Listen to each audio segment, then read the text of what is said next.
Elon Musk মঙ্গলে জনবসতি গড়ে তোলার জন্য উঠে পড়ে লেগেছে। এমনকি ২০৫০ সালের মধ্যে মঙ্গল গ্রহকে মানুষের বসবাসের যোগ্য করে তুলবে, কিন্তু যেখানে অক্সিজেনের মাত্রা মাত্র 0.13%, যেখানে তরল পানীয় জল নেই, রাতে যেখানে তাপমাত্রা কমে -125 ডিগ্রি নেমে যায়, সেখানে মানুষ কিভাবে সার্ভাইভ করবে? এত সমস্যার পর কেন ইলন মাস্ক মঙ্গল গ্রহে যাওয়ার কথা ভাবছে, আর সেখানে সে কি প্রযুক্তি ব্যবহার করে মানুষের বসবাসের যোগ্য করে তুলবে? চলুন সেটাই জানা যাক। আর তার সাথে জানব সেখানে গেলে মানুষের আরও কি সমস্যা হতে পারে। তার সাথে ভিডিওতে লাইক ও চ্যানেলটিকে সাবস্ক্রাইব করে পাশে থাকুন। প্রথমে চলুন জেনে নেওয়া যাক মঙ্গলে যেতে কি সমস্যার সম্মুখীন হতে হবে। প্রথমত, সবচেয়ে বড় সমস্যার সম্মুখীন হতে হবে অক্সিজেনের।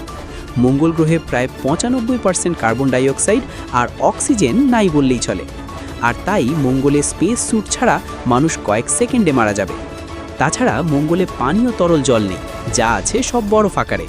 আর সেটাই নাসা খুঁজে বেড়াচ্ছে মঙ্গলের কোথায় তরল জল আছে।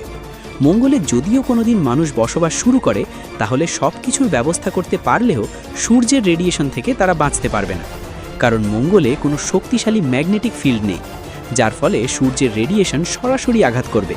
এতে ক্যান্সারের ঝুঁকি অনেকটাই বেড়ে যায়। তাছাড়া পৃথিবীর তুলনায় মঙ্গলের গ্র্যাভিটি মাত্র 38%। এর ফলে হাড় দুর্বল, মাংসপেশি ক্ষয়, এমনকি বহুদিন হাঁটাচলা করাও কষ্টকর হবে।